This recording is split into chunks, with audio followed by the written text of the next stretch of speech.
For decades, the Hollywood star system produced perfection. Perfect smiles beamed from magazine covers. Voices enchanted from radios. Faces appeared in giant proportions on movie screens across America. But what if disgusting hygiene habits were hidden behind those flawless smiles and underneath those stylish suits? What if you learned that the names you saw as gods and goddesses actually disturbed the actors they worked with?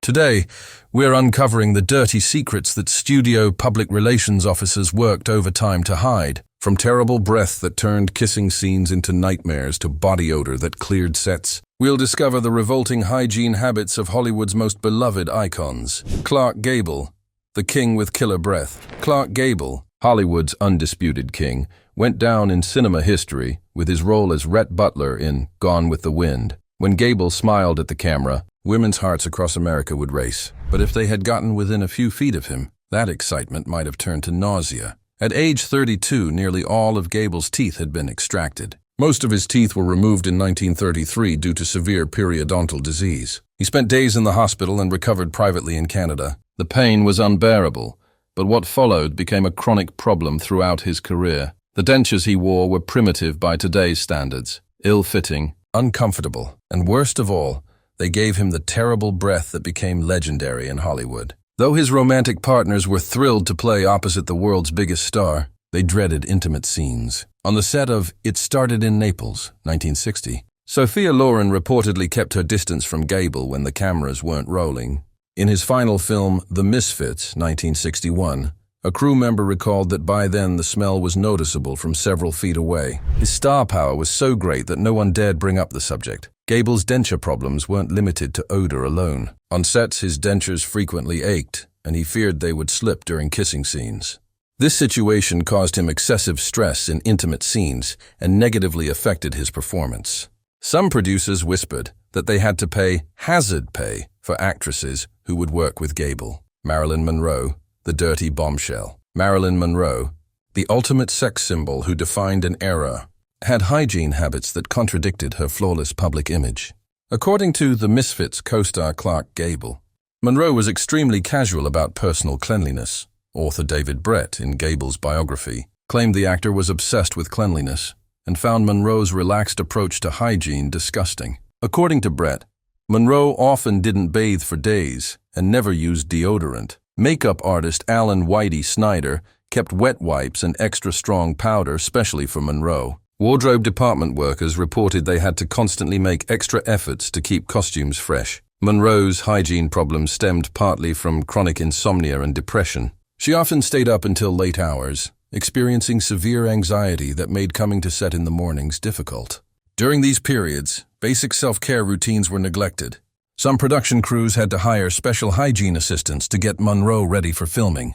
Costume designer William Travilla recounted that cleaning the famous white dress he designed for Monroe was a nightmare because Monroe's body odor had permeated the fabric and standard cleaning methods were insufficient. Joan Crawford, the disaster behind the famous lips. Crawford had several molars removed in imitation of Marlene Dietrich to create prominent cheekbones. The results were disastrous. After her teeth were extracted, her front teeth began to separate. Dentists filled these gaps with cement, then ground them down for veneers. The pain was unbearable and worse. It led to severe gum infections. Crawford's entire mouth swelled and her upper lip permanently enlarged. This became part of her trademark look, but it stemmed from a painful complication. In her late 60s, Crawford had to undergo major dental surgery that required 24-hour medical care afterward. Crawford, a perfectionist in everything else, had problematic dental hygiene throughout her life. It was said that her breath dramatically worsened, especially when she drank heavily. Crawford's cleaning obsession was well known. She wanted everything in her home to be perfect. However, this obsession didn't extend to her own oral hygiene. The contradiction was striking. On one hand, cleaning every surface in her home.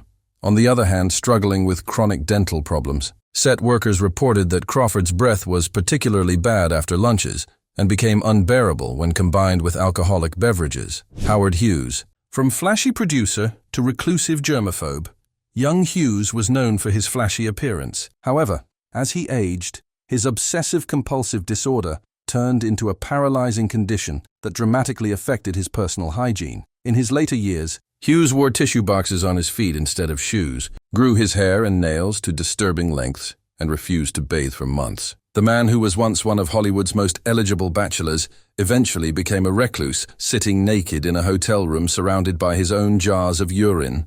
Ironically, while Hughes himself rotted in filth, his standards for the women he dated were impossibly high. According to Scotty Bowers, Hughes was so fanatical about his own health that he would never touch a woman if she had the slightest blemish or pimple. Hughes's decline was slow, but inevitable. While he still bathed regularly in the 1950s, by the early 1960s, he began going weeks without bathing. His assistants had to wear special masks and gloves to be in the room with him. Hughes's nails had grown so long they had taken on a spiral shape, and his hair reached down to his shoulders. The man who was once Hollywood's most elegant had become unrecognizable. Marlon Brando, method acting, method odor. As Brando aged and his weight changed dramatically, his relaxed attitude toward cleanliness intensified.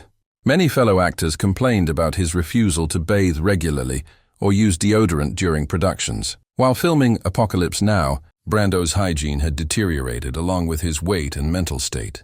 Director Francis Ford Coppola and the crew had to deal not only with creative demands but also the difficulty of filming scenes with an actor whose body odor was described as overwhelming. Brando's poor hygiene was at least partly intentional, rejection of Hollywood conventions. Even during the filming of A Streetcar Named Desire, 1951, director Elia Kazan had to ask Brando to bathe more frequently. His co-star, Vivian Leigh, was disturbed by the body odor during their scenes. Brando argued that when preparing for roles, he wanted to experience the conditions the character would live in. If his character was poor or homeless, Brando found not bathing for days authentic. This method approach turned into torture for co-stars. Even during the filming of The Godfather, 1972, Brando's hygiene habits created problems.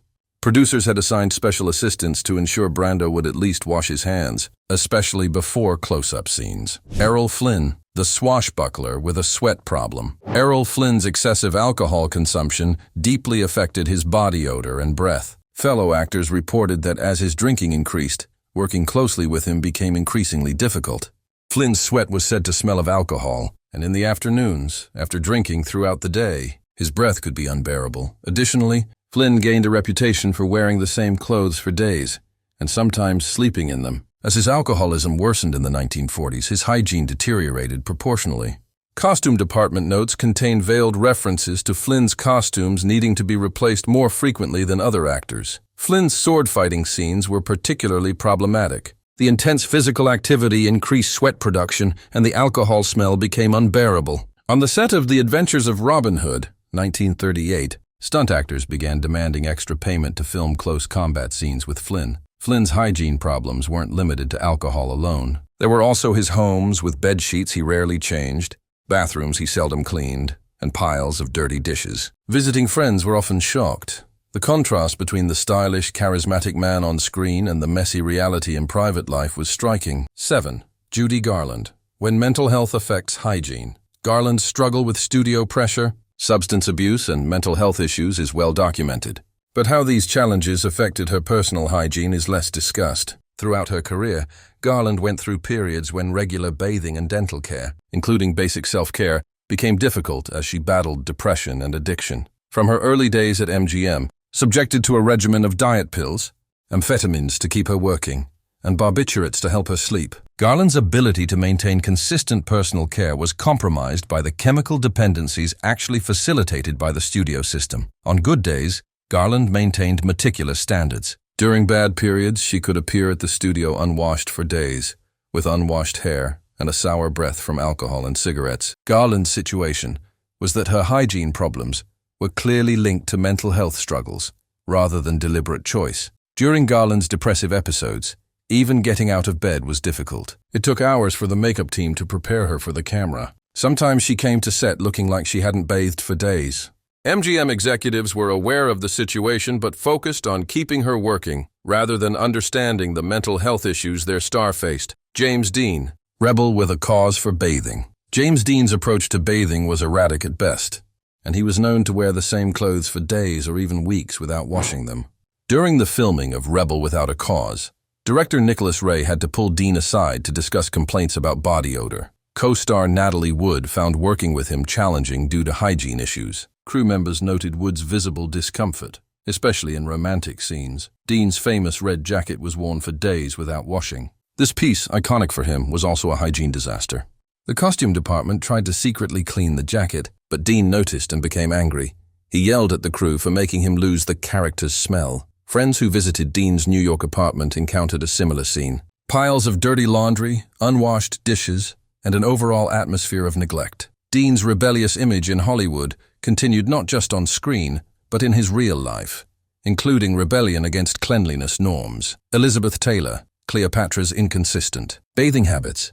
While Elizabeth Taylor maintained a gorgeous public image, it's reported that her private hygiene habits, especially during her turbulent relationship with Richard Burton, fell far short of her polished public appearance. A makeup artist who worked with Taylor in the 1960s noted that her bathing habits seemed directly tied to her emotional state.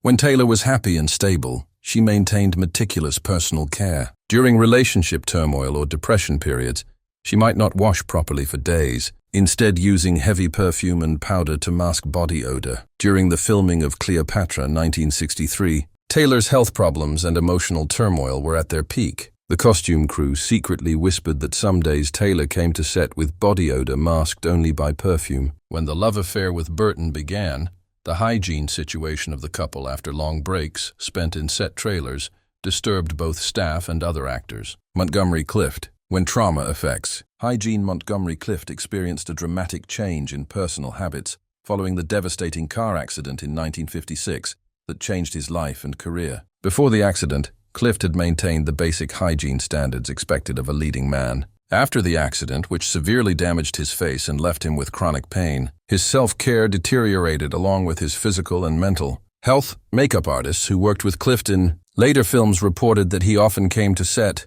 unwashed and appeared in clothes showing they'd been worn for days. The process of preparing him for the camera became increasingly complex.